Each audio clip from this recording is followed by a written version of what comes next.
ఈ ఇశ్రాయేలీయులను ఐగుప్తు దేశం నుండి కానాను దేశానికి దేవుడు తీసుకెళ్తూ ఉన్నాడు. ఎందుకు? ఐగుప్తు దేశంలో ఏం చేసేవాళ్ళు? పని చేయించేవాళ్ళు. ఏం పని చేసేవాళ్ళు? ఇటుకలు మోపించేవాళ్ళు. ఇటుకలు తయారు చేయించి చాలా ఇబ్బందులు బాధలు పెడుతూ ఉండేవారు. సరే అని చెప్పి మరి దేవుడు మోషే అనేటువంటి వ్యక్తిని నియమించి కానాను దేశానికి తీసుకెళ్తూ ఉన్నాడు. ఈ కానాను దేశానికి తీసుకెళ్లే క్రమంలో మోషే గారు చనిపోతారు. వయసు అయిపోయి చనిపోతారు. తర్వాత వారిని నడిపించటానికి యెహోషువ అనేటువంటి వ్యక్తి నిలబడతాడు. ఎవరు ఎవరు ఎవరు మీరు చూసిన పిక్చర్ ఉంది కదా, ఆ బొమ్మలో ఉన్నటువంటి వ్యక్తి పేరు కూడా చెప్తాను, తర్వాత చెప్తాను. నా వాళ్ళు చూడండి కాసేపు. ఇజ్రాయేలీలను ఫస్ట్ నడిపించింది మోషే గారు. రెండో వ్యక్తి పేరు యెహోషువ గారు. ఈ యెహోషువ గారు యెరికో పట్టణం దాకా వెళ్ళారు. యెరికో పట్టణం చుట్టూ చాలా పెద్ద పెద్ద గోడలు ఉంటాయి అన్నమాట. కొండరాళ్లతో కట్టినటువంటి గోడ చాలా బలంగా ఉంటుంది. ఎంత కొట్టినా సరే, ఏం చేసినా సరే ఆ గోడ మాత్రం పడిపోదు. వీళ్ళు ఏం చేశారు అని అంటే, దేవుడికి ప్రార్థన చేస్తే మీరు ఒక పని చేయాలి. ఏం కావాలి అని అంటే, ఆ గోడ చుట్టూ అంటే ఆ పట్టణం చుట్టూ 7 సార్లు తిరగాలి. ఎన్నిసార్లు? 7 సార్లు.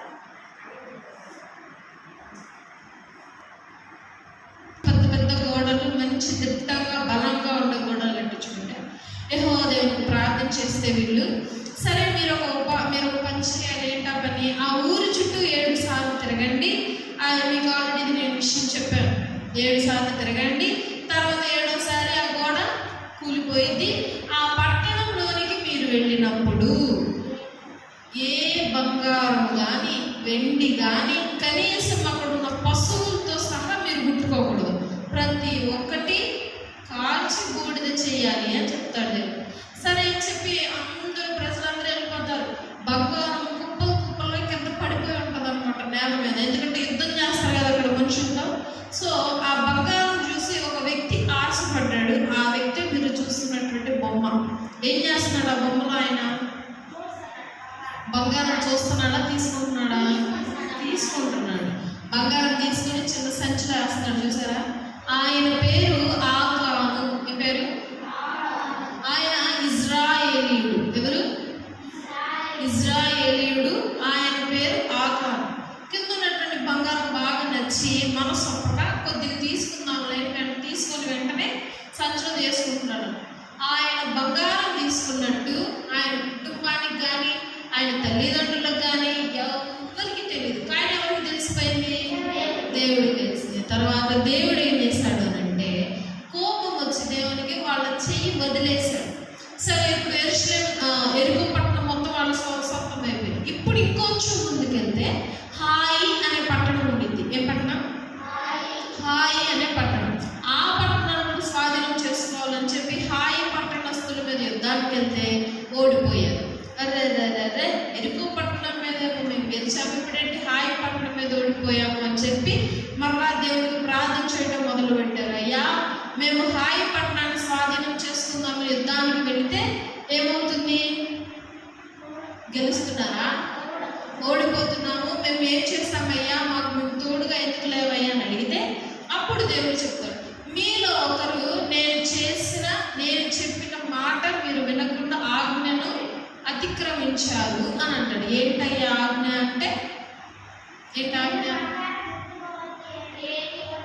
తీసుకోవద్దు అన్నటువంటి పదార్థాలను తీసుకున్నారు. అయ్యా, ఎవరయ్యా ఏం తీసుకున్నారు, ఏం చేశారు, ఎక్కడ తీసుకున్నారు అన్నది. ఇదిగో ఇజ్రాయేలీలో ఉన్న పెద్దలందరినీ వరుసగా నుంచోబెట్టు, గోత్రానికి ఒకళ్ళు నుంచోబెట్టు, ఆ గోత్రంలో ఉన్న ప్రజలను నుంచోబెట్టు, నేను వారిని కనిపెట్టి మీకు చూపిస్తానన్నాడు. సరే అని చెప్పి అందరు పెద్దల నుంచోబెడతారు. ఫస్ట్ 12 గోత్రికులను నుంచోబెడతారు. ఆ 12 గోత్రికుల వంశస్థులను నుంచోబెడితే చివరికి తర్వాత ఆకాను దొరికిపోతాడు. మరి ఇంతకు ముందు ఎవరైనా దొంగ, ఎవరైనా తప్పు చేశాడు అని చెప్పి వీరు ఎలా కనిపెట్టేవాళ్ళంటే చీటీలు వేసేవాళ్ళు. ఏం వేసేవాళ్ళు? చీటీలు వేసి, ఇప్పుడు సపోజ్ ఎగ్జాంపుల్గా మనం అందరం ఉన్నాం. ఇక్కడ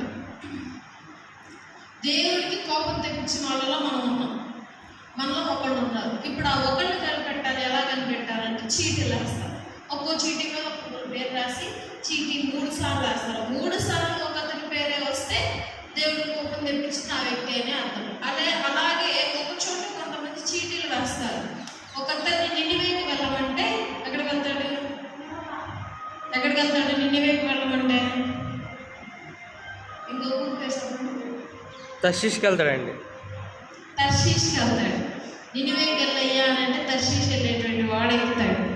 సో అక్కడ ఆ ఓడలో ఆ ప్రజలు వేస్తారు. చీటీలు వేస్తే ఫస్ట్ సారి యోనా గారి పేరు వచ్చింది, రెండోసారి యోనా గారి పేరు వచ్చింది, మూడోసారి కూడా యోనా గారి పేరు వచ్చింది. కాబట్టి వీళ్ళు ఇజ్రాయేలీని ఎవరినైనా దేనిని ఎంచుకోవాలి అని అంటే ఫస్ట్ ఏం వేస్తారు? చీటీలు వేస్తారు. ఇప్పుడు చీటీలు ఎవరి పేరు వచ్చి ఉండింది? ఎవరి పేరు? ఆకాన్ పేరు వచ్చింది. ఇప్పుడు ఆకాన్ని పట్టుకొని చెప్పానా లేదా, అక్కడ ఉన్నటువంటి ఏ ఆహార పదార్థం కానీ వస్తువు కానీ ముట్టుకోవద్దని చెప్పినా సరే నువ్వు ముట్టుకున్నావు కాబట్టి దేవుడు ఏ శిక్ష విధించినా అనుభవించాలి. నువ్వు తప్పుదో అనేసరికి దేవుడిని వీళ్ళు అడుగుతారు, అయ్యా ఏం శిక్ష విధించాలి అని అంటే వీళ్ళని పాలెం బయటికి తీసుకెళ్ళాలి. వెలుపలికి తీసుకెళ్ళిపోయి వీరి కుటుంబం మొత్తాన్ని కాల్చి చంపేయాలి. ఏం చేయాలి?